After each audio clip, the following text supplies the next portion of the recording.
Bom dia. Eu gostaria primeiro de situar um pouquinho o meu percurso que me levou a estudar justamente essa questão da separação igreja e Estado, porque inicialmente a minha formação eu sou pedagoga. Então eu sempre me preocupei muito com o que era relacionado à educação.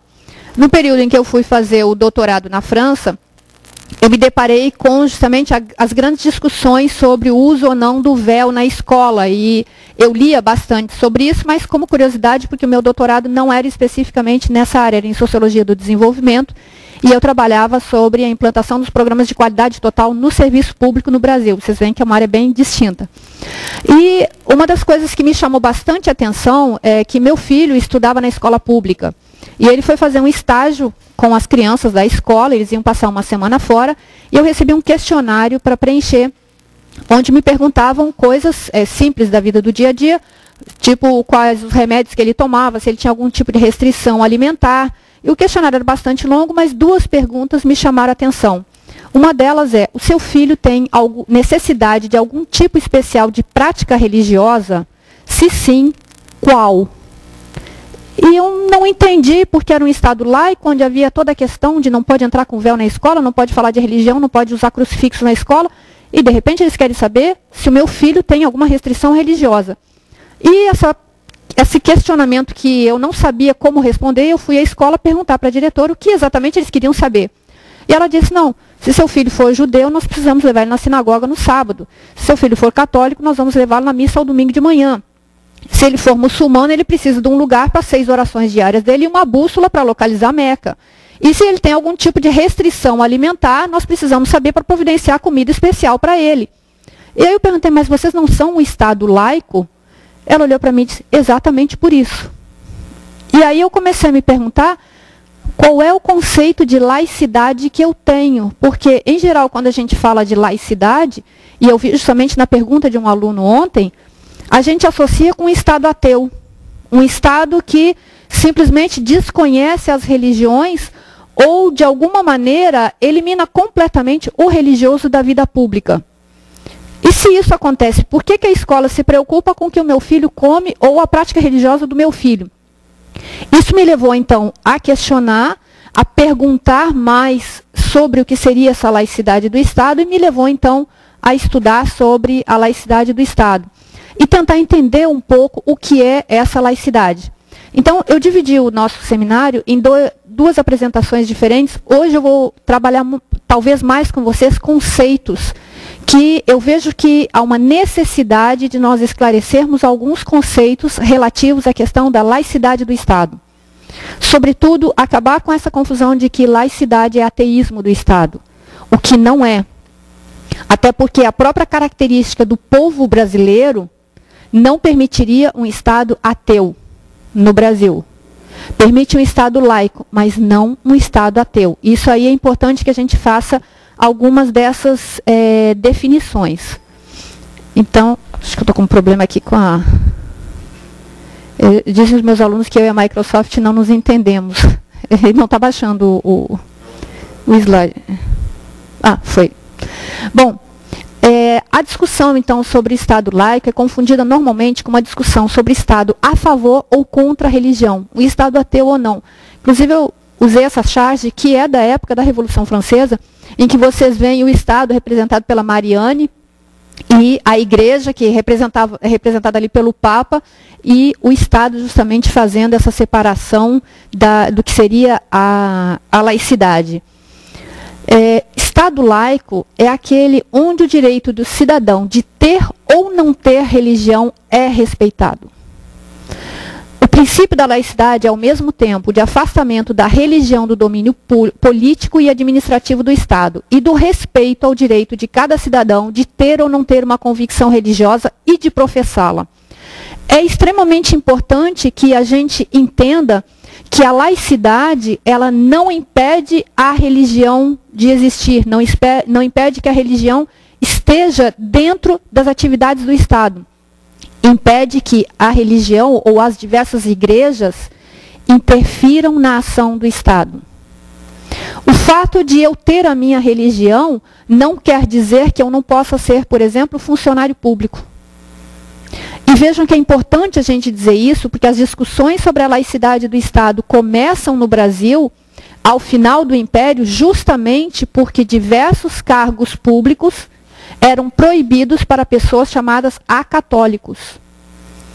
Em diversos momentos que a gente vai ver até sobre as discussões dentro do período da Revolução Francesa, a necessidade que eles veem de afastar o Estado da administração, é porque judeus, ateus ou membros de qualquer outra religião não podiam ser professores. Não se julgava que eles tivessem moral nem ética suficiente para serem professores. Outras profissões, como o caso, a medicina, não poderia ser médico quem não fosse católico.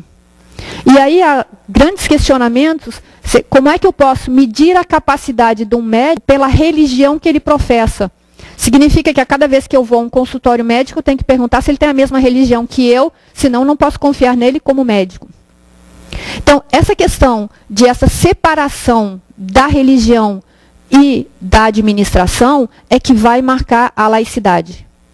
Quando se fala na separação que a religião ela é do domínio do privado e não do domínio do público, não quer dizer que eu não possa publicamente ter a minha religião. Eu não posso misturar a minha religião com o espaço público. E veja que é interessante, eu dou aula também para alguns alunos do curso de Ciências das Religiões, que a gente tem lá na Universidade da Paraíba, e eu gosto muito da definição do Ferdinando Buisson, que ele é o primeiro a falar sobre a origem da palavra laicidade, é o primeiro a usar a palavra laicidade relacionada ao ensino, e ele, num determinado momento, ele diz, se o seu aluno pergunta qual é a sua religião, e vejam que ele falou isso em 1911, se o seu aluno pergunta qual é a sua religião, você não deve se negar a dizer. Porque se você nega a sua própria religião e o seu aluno no futuro descobre que você tem a religião, ele pensa, ou meu professor é um mentiroso, ou a religião dele deve ser ruim, já que ele a nega em público. E se você diz ao seu aluno que você tem uma religião, ele respeita você, mesmo que ele não concorde com a sua religião. E é bastante importante dizer para o aluno, eu tenho essa religião, no caso eu declaro para os meus alunos, eu sou católica, o que não me impede de, como cientista, analisar tudo que se fala a favor ou contra da religião católica. A minha área é sociologia. A sociologia discute a religião como objeto de estudo. E, na maior parte das vezes, as pessoas que começam a estudar sociologia dizem que se afastam da religião. Eu gosto muito de uma frase do Louis Pasteur, que ele diz o seguinte, pouca ciência afasta de Deus, muita ciência aproxima de Deus. Então, o fato de eu ser cientista não me impede de ter uma crença religiosa, seja ela qual for. O que eu tenho que saber é separar a minha fé, domínio privado, do meu trabalho, que é o domínio público.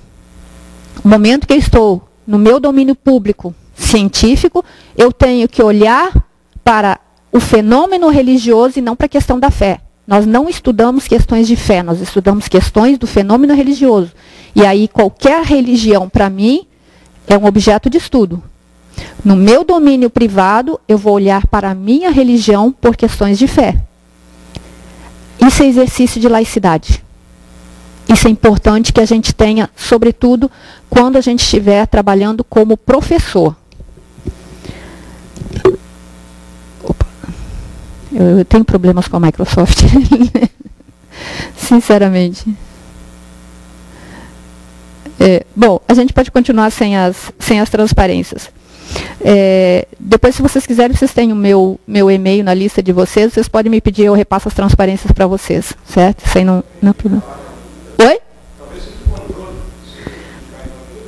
Eu não sei, ele não está... Apareceu agora. Bom, a laicidade não é o antirreligioso na sociedade, mas o arreligioso na esfera pública. Então, essa separação entre a fé, domínio privado, e a instituição igreja, domínio público. Então, quando a gente faz a separação do que é domínio privado e do que é domínio público, é importante que a gente conheça, inclusive, os artigos da Constituição que nos dão o direito de professarem a nossa fé e de tê-la defendida pelo Estado. Porque nós sabemos que o nosso Estado é laico, mas nós não sabemos que, por ser laico, ele é obrigado a defender o nosso direito de ter a nossa religião. Ou de não ter nenhuma religião, se a pessoa não quiser ter nenhuma religião. A laicidade alia a liberdade de consciência fundada sobre a autonomia de cada um ao princípio de igualdade entre os homens. Por que a gente fala em liberdade de consciência e não em liberdade religiosa? Porque a liberdade religiosa implica a ideia de ter que escolher entre uma religião. Eu posso ter qualquer religião, mas eu tenho que ter alguma, o que exclui automaticamente ateus e agnósticos. E a exclusão de qualquer grupo, que seja o ateu, que seja o agnóstico, faz com que não haja novamente igualdade. A igualdade tem que incluir o ateu e tem que incluir o agnóstico. Por isso que a gente vai falar sempre em liberdade de consciência e não em liberdade religiosa. É a garantia da liberdade de pensamento do homem dentro de uma comunidade política, é a garantia da sua liberdade de espírito, o que é a garantia do próprio homem, da liberdade do próprio homem. Então, quando me dão o direito de escolher se eu quero ou não ter religião, e se eu escolher que eu quero ter religião, eu poder escolher dentre uma delas, obriga o Estado automaticamente a garantir esse direito. Por isso que a liberdade de consciência faz parte dos nossos direitos civis. Nós temos que ter assegurado isso. Talvez a gente não tenha observado, eu penso que a maioria de vocês aqui são católicos, já que nós estamos numa faculdade jesuíta, mas nós temos observado que a igreja, a instituição que mais tem sofrido ataques ultimamente é a Igreja Católica. Eu vou mostrar depois para vocês algumas fotos que eu peguei sobre a marcha a favor do Estado laico, que foi inclusive aqui em Belo Horizonte, ela foi realizada, em outros lugares do Brasil. Os maiores ataques são a Igreja Católica. E são ataques, efetivamente, de pessoas que desconhecem o que seja a ação da própria igreja. Se elas falam de uma igreja como se fosse uma igreja da Idade Média, da época da Inquisição, e que nos trata ainda como seres, como nós não somos pensantes, nós não somos críticos, nós não somos capazes. Ou seja, Igreja Católica igual obscurantismo. E isso se dissemina. E hoje, com a internet, você dissemina isso para o mundo inteiro. Então, qual é a imagem que hoje se passa da Igreja Católica, no caso do Brasil? Uma igreja Idade Média, onde só se quer que as pessoas não pensem, que as pessoas não raciocinem, que as pessoas não reflitam. E conhecer os direitos nossos e conhecer o que é a obrigação do Estado de nos defender, também é uma obrigação nossa como católicos. Então, nós como católicos, nós temos que defender a laicidade, mesmo que isso possa parecer um pouco estranho para vocês. O princípio da laicidade, ele vai de par com o princípio da tolerância, que pela primeira vez foi reconhecido pela Declaração dos Direitos do Homem e do Cidadão, a Declaração da Revolução Francesa. Pela primeira vez aparece num texto legal essa questão da tolerância, e vejam que é interessante que é o artigo 19, tanto na Declaração dos Direitos do Homem e do Cidadão, quanto na Declaração Universal dos Direitos Humanos. É o mesmo artigo que fala sobre a questão da liberdade religiosa.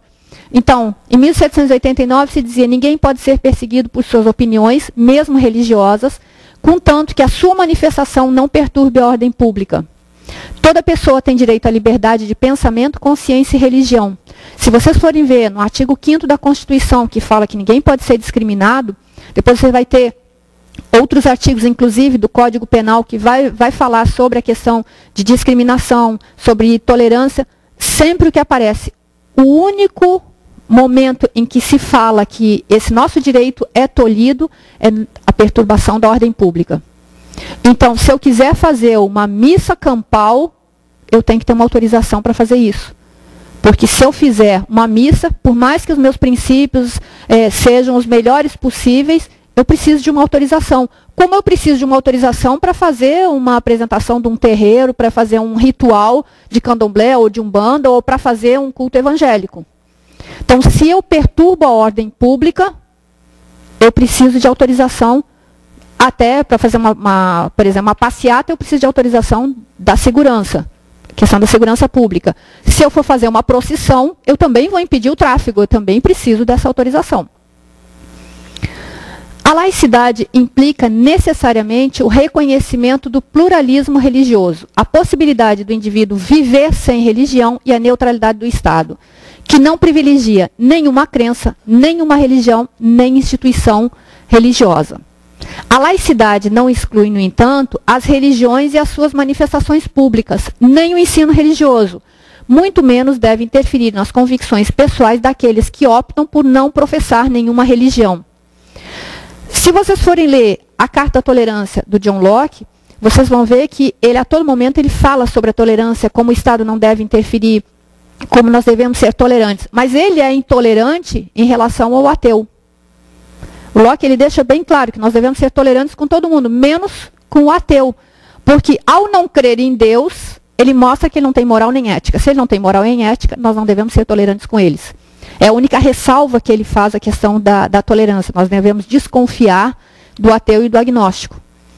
E hoje nós devemos incluí-los dentro da questão da laicidade como protegidos pelo Estado. Isso faz com que eu não possa impedir uma pessoa, por causa de uma crença religiosa, de assumir um cargo público, de ter determinada profissão. A religião hoje não pode ser usada contra o indivíduo. Aí vocês podem questionar, sim, você está falando tudo isso, falou que a origem da sua discussão foi a França, a questão da tolerância na França, mas a França é o lugar onde não se pode usar uma cruz, não se pode usar nenhum símbolo religioso, não pode se usar o véu muçulmano. Ao mesmo tempo, a França é o maior país católico do mundo. É o país onde as crianças não têm aulas nas quartas-feiras, nas escolas públicas, porque é o dia que tradicionalmente se enviam as crianças para a catequese. Então, na própria escola, pergunta se na quarta-feira de manhã você quer que ela leve a criança para a igreja para ter a sua catequese, se ela for católica. Parece um contrassenso? Não, é o respeito máximo ao direito individual. E é importante que a gente volte a falar, a questão do véu muçulmano na França é muito mais política, questão de integração social, do que efetivamente religiosa. Existem inúmeros outros problemas envolvidos, que não é o véu símbolo religioso, é o véu símbolo de pertencimento a uma comunidade que se recusa a se integrar no país no qual ela está inserida. Ou seja, muçulmanos vivem na França, mas eles não estão efetivamente integrados na sociedade francesa. E não é porque a sociedade francesa não os aceite, é porque eles querem viver com o modelo deles de cultura, com o modelo deles de organização, e não com o modelo francês de organização. A gente tem alguns fatos bastante simples que vão... A menina tem a primeira menstruação, ela passa a ser obrigada a utilizar o véu, porque ela se torna mulher. Meninas de 14, 15 anos, que a partir do momento em que se tornou mulher, o pai vai procurar um casamento para ela. Veja, uma menina nascida e crescida na França, com padrões franceses, aos 14 ou 15 anos, se vê obrigada a um casamento que não foi ela que escolheu. Como o governo francês, caso do governo brasileiro, não considera um casamento de menor de idade como casamento, considera como uma violência até sexual contra essa menina, o que eles fazem? Eles pegam a menina, mandam para os seus países de origem, casam ela lá e ela volta para a França casada. O direito internacional diz que você deve respeitar o direito do país de origem.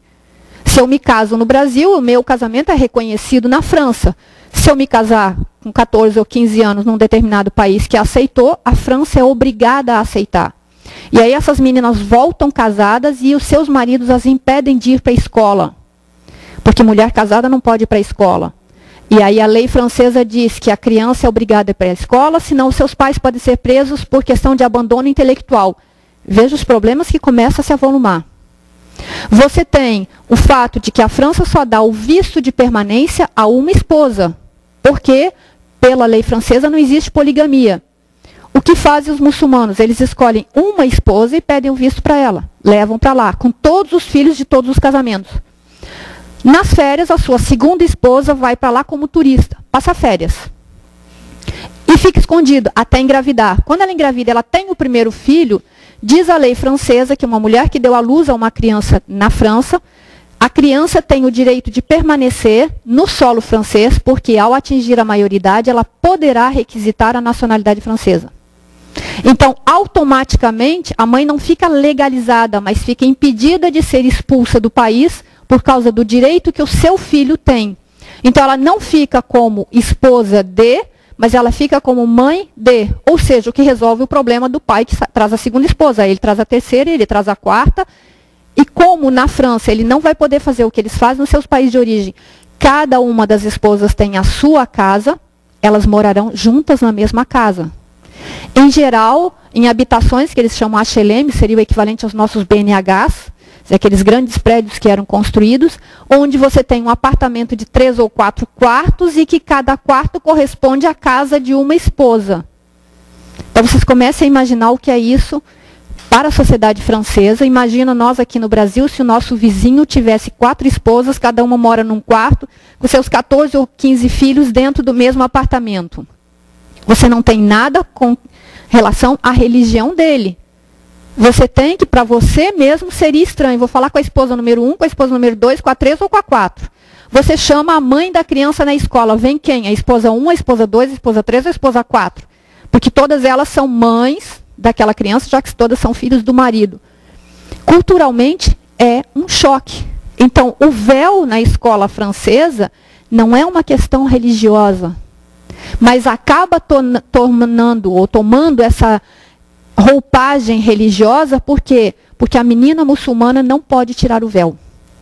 E aí entram diversos outros problemas, do tipo, menina, a partir da primeira menstruação, que ela se torna mulher, ela não pode estar na sala com outros homens. Como na escola pública, você vai segmentar salas de homens e salas de mulheres. Ou salas de meninas muçulmanas e sala de outras meninas com meninos. É um problema social. Impedir essas meninas de ir para a escola é negar a elas que elas estejam na escola. Abandono intelectual. O governo não pode impedir alguém de ir para a escola, mas não pode criar uma estrutura para atender essas pessoas que são uma minoria na escola. Então você veja, é o que a gente vai falar sobre a questão das legislações, que você tem que tratar pessoas desiguais de formas iguais, ou você tem que tornar as pessoas iguais e tratá-las de formas desiguais. A questão da discriminação positiva. Toda discriminação que seja positiva ou negativa, ela é uma discriminação. E como o Estado lida com essas minorias e com os problemas que elas causam à integração, sem, ao mesmo tempo, discriminá-las. Esse é o problema do véu da escola. É muito menos religioso do que político. Então, a gente tem que ter uma análise maior quando a gente fala sobre questão de laicidade do Estado.